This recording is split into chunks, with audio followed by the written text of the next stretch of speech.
Yo, yo, yo, what's good, y'all? Thoughts of a Predicate winner back at you with another one. Like and subscribe if you're new. If you don't know who I am from a can of paint, that's cool. We learning together. We growing together. This page is growing. I appreciate y'all.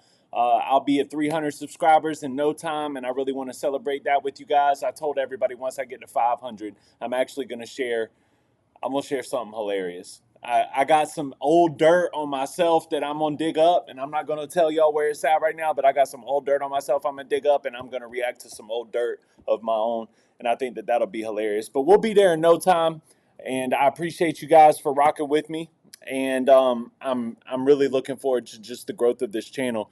But I don't really have a box that I'm trying to enter. You know what I mean? There's the reaction channels. Stevie Knight, shout out to Stevie Knight. He's one of the prime examples, I guess, of what I'm trying to do. Like, he does the music reactions, but he's also got like the night talk where he talks about just real life stuff and real life things. And reactors in general, I feel like are kind of like the new version of a podcaster. You got to be able to talk to yourself and maneuver throughout these reaction streets on your own accord. And that's kind of what I want to do. I don't have anything that I'm trying to react to in this video. I just want to share a little bit of knowledge and drop some knowledge on you guys, if that's cool with y'all. And I want to talk to you guys today about relationships, husbands, wives, what it means to be married, and how offensive it can be whenever you see a successful relationship or you see somebody successful in life in general and you call it luck.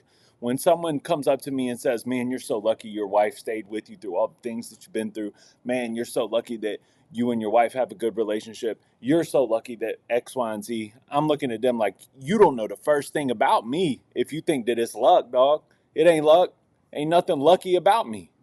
Like, literally, like if you would have told me 11 years ago that I was lucky or that I have luck on my side coming into the future, I would have looked at you like, you go somewhere with that, dog. That ain't nothing lucky about Nelson Hill. So I'm not even gonna lie to y'all. Like, what inspired this video is I was recently chatting with somebody just about relationship statuses, and they're kind of going through a hardship in their relationships and going through some hardships in their lives. And they hit me on some, man, you're so lucky that you and your wife have a good relationship with each other. And I just wanted to say from the bottom of my heart, I really don't believe in luck. I really don't. I don't think that, I don't even believe in like that whole system that they try to flip it and say like, you make your own luck. I don't believe in that either. I believe in code, morale, ethic, being strong-willed, being disciplined, and learning how to become those things through trials and tribulations and going through turmoil in your life. And I think that that's how God builds strength in his soldiers. I think that God uses trials, tribulations, and turmoil to build strong, successful soldiers for God's army. In the same way that I might look at you like you're crazy if you saw an old picture of me when I was fat and way out of shape and I weighed 287 pounds, and then you looked at me now and you said, man, you're so lucky you lost all that weight. That's kind of how I look at you because why? Because it takes no luck to really lose weight and to get in shape. It takes real discipline, real hard work, real ethic, real morale, real code. And you have to stick to the script and go through hell and put away the desires that you have in the moment to do something you don't want to do in the moment for the gratification later on down the road. Y'all understand what I'm saying? It's the same in relationships. It's the same in work ethic. It's the same in all avenues of life. And God intentionally designed us that way. So with that being said, I want to share a little bit of a story with you guys. I met my wife when we were kids. We were 15 years old. I started dating her about a year later, but at first we hated each other. She didn't like me. I didn't like her. It is what it is. Like, it's just, kids being kids. Like, she didn't want nothing to do with me. She thought that I was lame, and I could tell. And other people told me that she thought that I was lame, and she didn't want nothing to do with me. And everybody else thought I was super cool and super awesome because I was a little troublemaker. And she was like, man, he's so lame. Like, I don't know why anybody likes him. I don't know why anybody rocks with him. And after a while, I was started to approach her a little bit. Like, she was gorgeous girl, drop dead. And I kept on approaching her like, we should hang out sometime, blah, blah, blah. So we started hanging out. We became friends. I was dating one of her friends, her best friend, dating, you know what I mean? You know, that whole thing. And my best friend wanted to date her. So we were trying to do this little pair off. We're like two best friends dating two best friends. Little did my best friend know, she had no interest in him whatsoever. But we continued down this road nonetheless. And while we hung out with each other and, you know, we went to the ice skating rink together. We talked a lot on the phone. We did this, we did X, we did Y, we did Z. Me and her started to kind of fall for each other. I was like, man, I actually really like you. You know what I mean? My friend was so mad, bro. Man, he was so mad, but he couldn't say nothing because they never really had any kind of relationship with each other, and she never had any kind of interest in him. But being the person that I was, and still the person that I am today, I did make sure it was okay with the homie before I approached her in that way. And he was mad, but he understood and he gave me the nod and said, yeah, go ahead. You know what I mean? I think he was just more embarrassed than anything else. So I did. And we started to date, and she lived with her mom. And at this point in time, I was choosing to live the hood rat life, and I lived with a group of guys, and uh, I lived with a group of guys in a house that no 16-year-old should ever live in, and that's the life that I chose because I didn't feel welcome, and I did like my family was very Christian oriented, and I didn't want nothing to do with Christianity at this point, and all they could do is just pray for me. So I abandoned ship, and I went to go live with my another best friend. Like this was my later best friend at this point in time, and yeah, man, me and her were dating, and that was about 16 years old. And we had a lot of good times together, man. We just really became the best of friends. And I remember telling her at 16 years old, maybe 17 years old, maybe, 8 or 9 months after we started dating, I remember specifically looking at my wife in the eyes, girlfriend at the time. And I told her, I said, man, I really like you. I hope this works out. I love you even. And she was like, I love you too. I hope so too. And I said, if we want this to work out, and this is before I had any kind of real biblical knowledge whatsoever. I just had like what my parents dropped on me. And I told her, I said, if we want to be together forever, all we got to do is just be together. No matter what we go through, no matter what happens, we just choose to stay. That's it. And little did I know at that point in time how beneficial that statement would grow to be in our relationship, right? So as time progresses, I keep on messing up and messing up and messing up. I become a full-blown drug addict. We've been together for I'm not going to give you every detail, right? This isn't my life story. This is just an example of why you should never tell somebody that they're lucky for their blessings. So we stay together. She ended up having to move from Savannah to Statesboro, and I ended up moving with her because I have family in Statesboro. So we kept on keeping on, and we kept rocking with each other. We moved in with each other before marriage, which I don't believe that you should do, for a multitude of reasons. I think God blesses relationships whenever they do it the biblical way. It's as simplistic as that. And I don't think our relationship was blessed at this point in time because it got brutal, you know? And we kept going through all these trials and all these tribulations. We didn't have no money.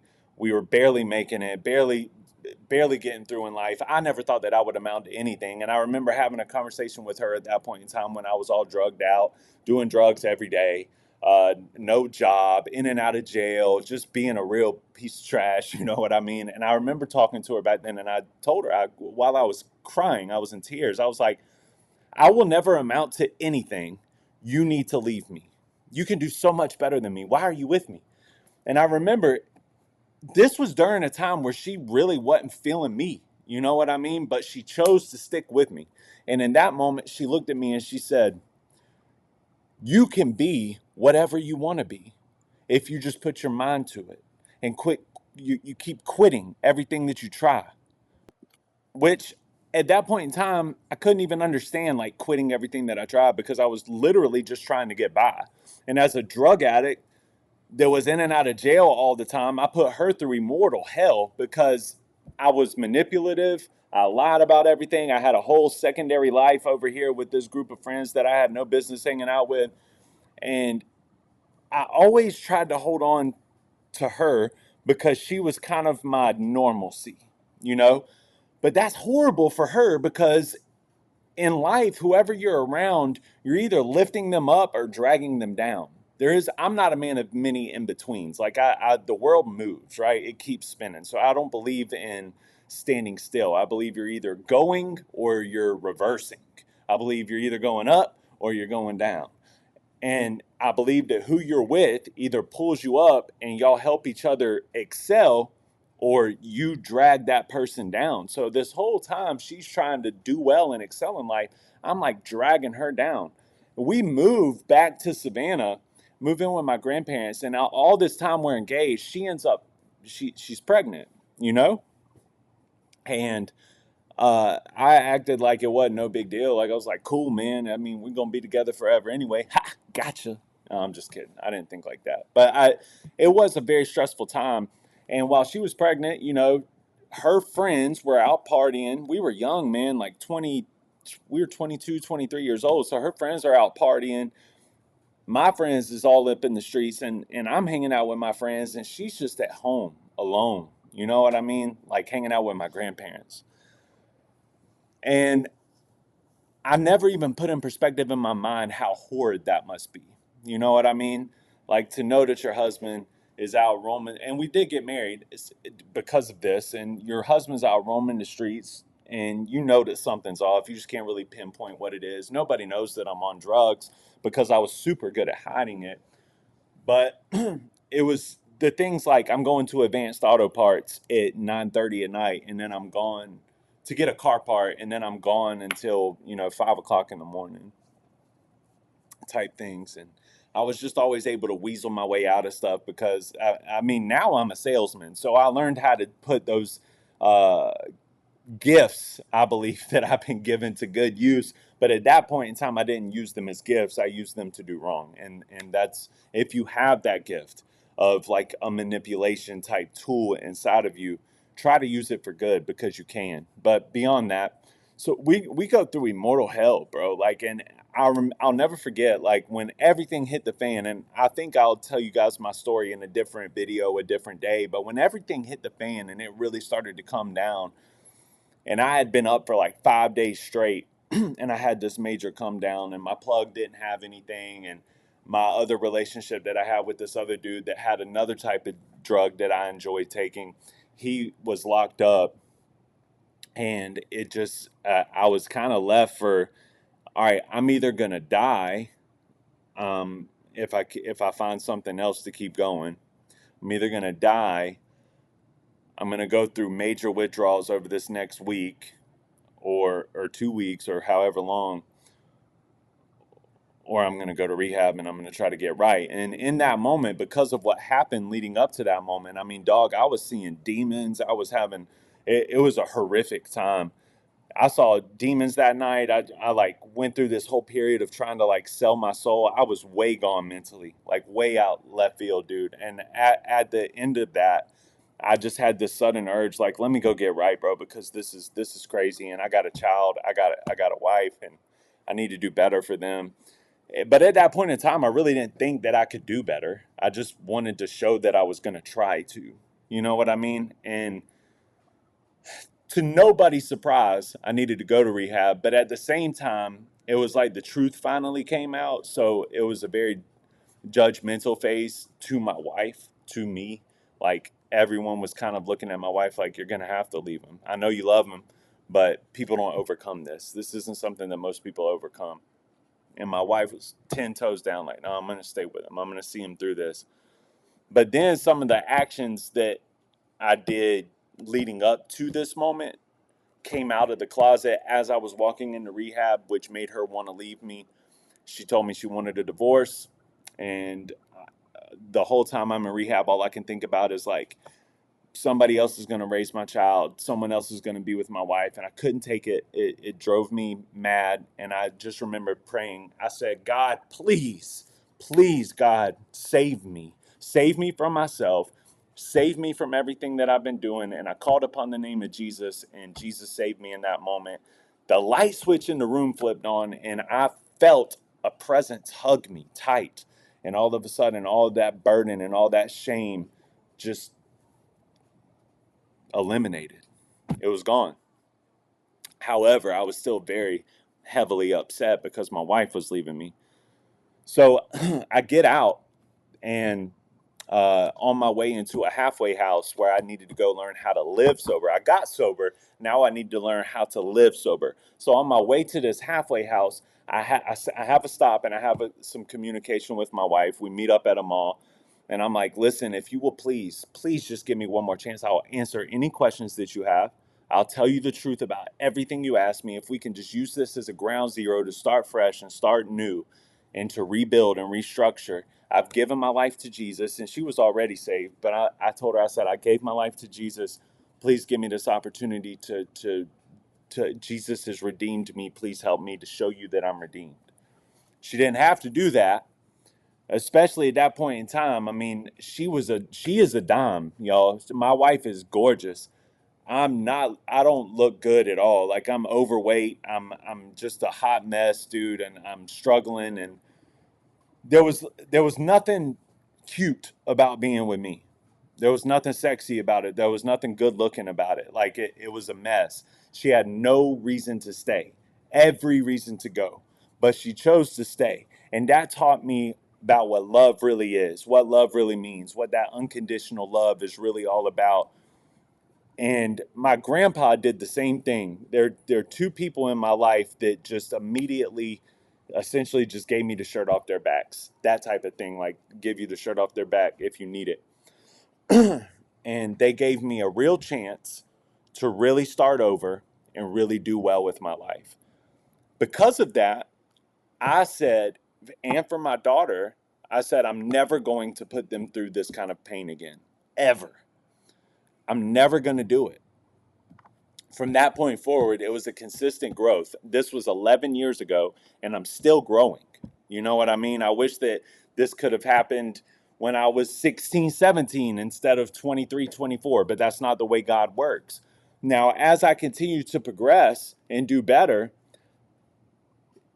I start changing a lot of different things in my life. We'll get into that in another video, but we had to go see a therapist to teach us even how to communicate with one another. I had to learn how to communicate with my wife. I had to learn about her love language. She needs security, which up until this point I have never provided for her.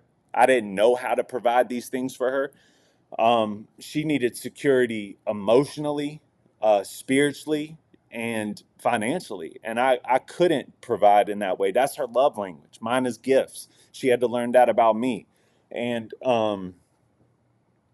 we learned how to communicate with each other. And from that point forward, it's like we became best friends again. You know what I mean? And we still face issues. We still hit rocky roads. And I just gave you this whole story in such a short amount of time. But I'm trying to get the point across that this is over a decade of suffering to grow to be into a better place. And she just always had a vision that this was the man that I could be, when literally no other person on earth had any sort of vision that I could become who I am today. Nobody, not even myself. But God, I believe, instilled that vision in her. And I don't believe that I could be who I am today without her.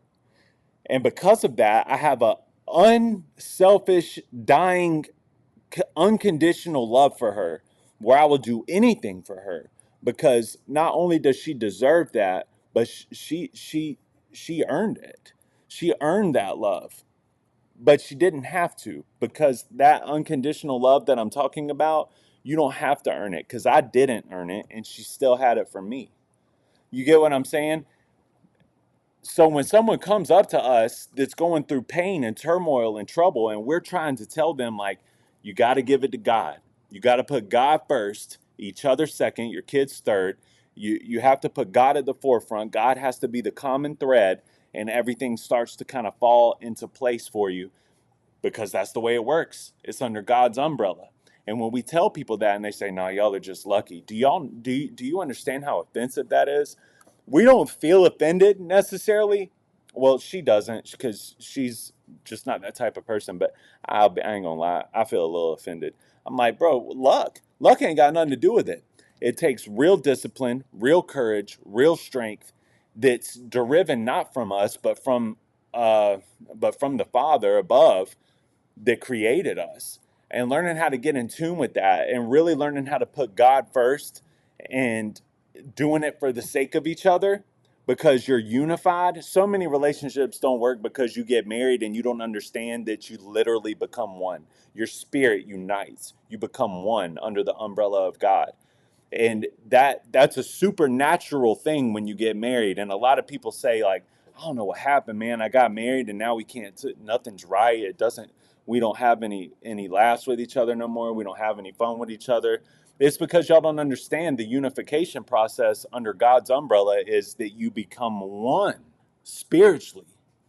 And when you become one in this supernatural way, if one of you starts messing up, you're bringing the other one down, like I was talking about earlier in the video. And if y'all don't understand that y'all spirit is connected in that way, it just causes problems in a way that you just want to leave it. Like, nothing's working here. We have to go, because you don't have the discipline or the knowledge to push through it. But that's what it takes, is real unconditional undying love under God's umbrella, real discipline that's God-given, wisdom, discernment, and it takes a lot of patience. A lot of patience, a lot of one day at a times, a lot of one moments at a times, a lot of one goal at a times. And then you get to a point where it feels like you're kind of, it's like you're climbing and climbing and climbing and climbing, just one step, one little rock grab, pull you up once a day. And then before you know it, you are at the top of the mountain, and everybody looks up at you and they're like, "Man, they're so lucky they're up there." Mm-mm. No, it takes work. It's real work. And I don't think that, I think the intent behind this video that I'm making is so that we don't continue to run around talking about how lucky people are when they lose weight, how lucky people are whenever they've built something for themselves and for their family, or whenever they have successful relationships. Y'all, it's not based on luck. It's based on real work ethic, and it's based on, pardon me, it's based on you keep not quitting when something doesn't work. Like, so many people pick something out, word to Hobson. People pick something out, try it out, and put it down 2 minutes later. Quit putting it down. Keep knacking at it. Keep trying. And that's the only way to reach success. You only lose when you quit. You can't lose if you keep trying and trying and trying. Or you can't fail. Lose is not the right word. Fail. You only fail when you quit. But as long as you try and keep trying and keep trying, you haven't failed yet. You only fail when you quit. So I wanted to share this video because I feel like there's so many people out there that need to hear this message. But I know it's a little different from the norm. But I love my wife. I love what she stuck through for me. I get emotional about it. She's my best friend. She's the best thing that's ever happened to me. And as much as I might even like to say I'm lucky that I have her, I'm just blessed that I have somebody who unconditionally loves me and will go to bat for me until the day that we die, and nothing can stop it. And it goes back to what I told her when we were 16, 17 years old. We made a choice. We're going to stick together, and under God's umbrella, with God's blessing, we'll find happiness in it, and we are happy. That's not luck, it's providence. With that being said, I appreciate y'all. Like and subscribe if you're new, and I will see y'all on the next one. Peace, guys.